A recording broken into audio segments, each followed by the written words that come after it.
guys, welcome back to my YouTube channel. The name is The Cook Chan, and if you're a new subscriber, thank you so much for subscribing.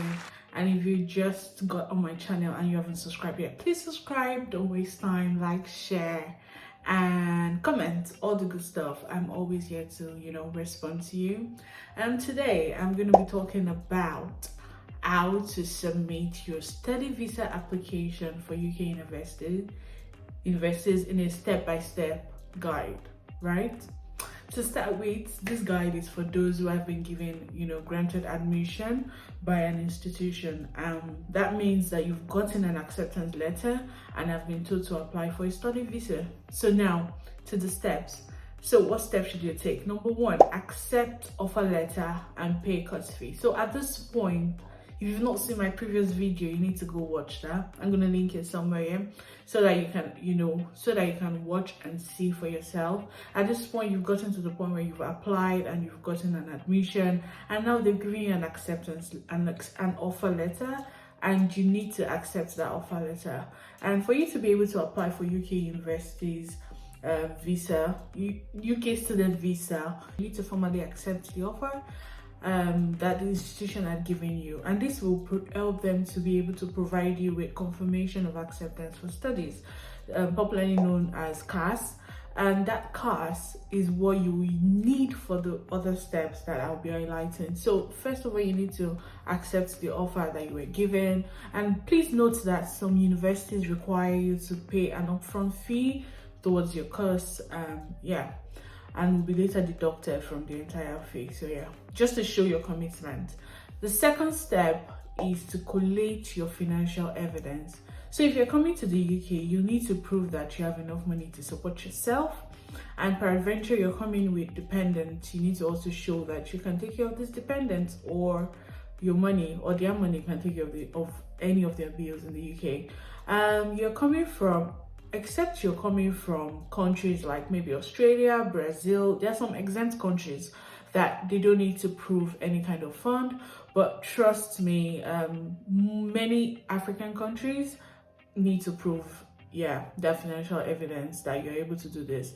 So what are some of these evidence? What do they include? The first one would be that for your financial evidence, you need to collate the evidence that you can pay for your course, literally your course fee. So your course fee are usually set out on your confirmation of acceptance for study. I'm just going to be saying CAS so that we all are on the same page. So your course fees are usually set out on your CAS, which must have been sent to you when you were offered a place in the course. I said earlier that your CAS is your confirmation of acceptance for studies. I'm just going to be saying CAS for ease of words. You need enough money to pay for your course for one academic year. That is up to like 9 months. The amount you need to pay will also be on this CAS, so anything that you're planning on will be there. So the next financial evidence you would actually need is the money to support yourself. Like, what are the financial requirements that is needed? So you will need to show that you have enough money to support yourself, and like I keep saying, if you have dependents, that is extra evidence that you need to prove. So how much money do you need? It actually just depends on where you're studying. So for instance, if you're studying in London, you need around £1,334 per month. For courses in London. And if you're studying outside of London, you need around £1,023 per month. And to be honest, I think I've done another video. I've answered the video that tells you how to finance yourself, how to, it depends on how well you're budgeting, you're spending, you're not living the lavish lifestyle, and you might not be on a budget. You might just, you might have that money, so it doesn't matter. You must have this money for at least a month. Do you understand? In your bank savings, in your account, and the end date of that 1 month period must be within the 31 days of the date you apply for your visa. Also note that I've also linked all of these websites in my description box, so you can just go there and check. Lastly, if you're coming with dependents, like I've been saying, and you're studying in London, you would need to add up their money for their welfare too. So the third step will be confirm your visa requirements. So what are the visa requirements that you'll be needing? You need, of course, you need a valid passport or any other valid travel document that you might be using. You might also need a valid ATAS certificate. ATAS literally means academic technology approval scheme. So this is not for everybody. It's usually mostly for research students, whose masters is based on research. And so you just need to check and see if your course is related to that, or you check in with your institution, with your higher education institution, if you need an ATS certificate. Not everybody needs it. I've also dropped a link for you to check if your course needs an ATS certificate. And then the third need for confirming for your visa requirement will be that you most likely need a tuberculosis certificate, more like a results, to be honest. So you need to go for your test and see that, oh, you don't have tuberculosis, because the UK is very, very, very, very serious about that. And so most times when people are coming into the UK and they're staying for more than 6 months, and you're going to be living in a country, or you used to live in a country that is on the list of the tuberculosis list of the UK, you would have to take a TB test. I just want you to know that there are so many links I've put in. I've also put in descriptions to help you know what those links are standing there for or are listed there for. So the fourth one will be to complete your application form. So once you've gotten all your documents, including the CAS, you can start your online application. So the fee for your application is £363 per person. So if you have dependents, you can imagine how much you might be spending. You also need your health care surcharge for NHS services. So in the UK, you have this, like, it's more like an health insurance kind of thing. So you don't pay when you go to the general practitioners, that's the GP or the hospitals, and to get basic care. So that should be around £470 per year. So you just complete this application form and you send it to the right bodies to review your application. And then the fifth one will be your biometrics resident processing. So before going to my fifth step, I just want to literally state that your CAS is a fundamental part of this your UK student visa application.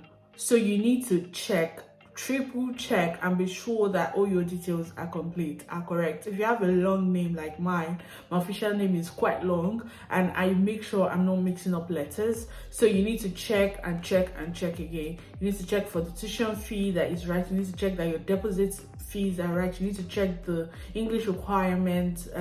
You need to check everything and make sure that this is exactly what you want on your CAS.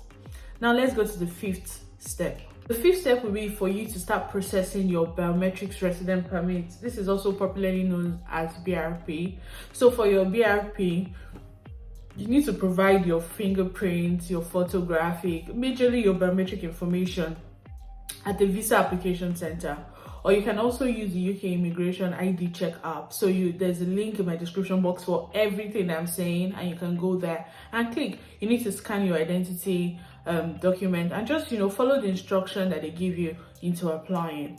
So the sixth step will be to collect your visa, and the visa would also include your entry vignette and your decision letter. So within approximately 3 weeks, you should be getting your visa. And once your application has been processed, your decision letter and passport will be returned to you alongside your a vignette added to a blank page. So vignette literally allows you to enter the UK within a 30 to 90 days window. This period is usually directly before your resumption to school. And then the seventh step, which is like your final step, is when you finally arrive here in the UK, you need to pick up your biometric resident permit. So a biometric resident permit can be used to either, number one, confirm your identity, you need to confirm your right to study, and you need to confirm maybe your right to any public services or benefit that you're entitled to. So in this part of the world, everything you're doing, they're asking for, oh, we need an identity and all that. Whether you want to open a bank account, of course, even in Nigeria, where I am from, or any other country, they ask you for basic identity like that. So once you've arrived, you need to like pick up your BRP within 10 days of your arrival at the post office branch you must have chosen maybe during your application. Collection is usually done using your passport or your travel document with your vignette sticker. So you can also view or prove your immigration status through the link that I have dropped in my description box. So these are like 7 major steps that you need to take to get your study visa. And when you're in the UK, you want to say hello to the coach, please just let me know that, hey, I finally got into the UK to study, and I wish you good luck. And if you're yet to subscribe to my channel, I'm asking, please subscribe to my YouTube channel. If you know somebody that needs this information or any other information that I've shared, I've linked some of my videos on here. Please also share it with them. Let them know that it's not as hard as some people make it to be, and this is something anybody can get. So yeah, cheers and bye.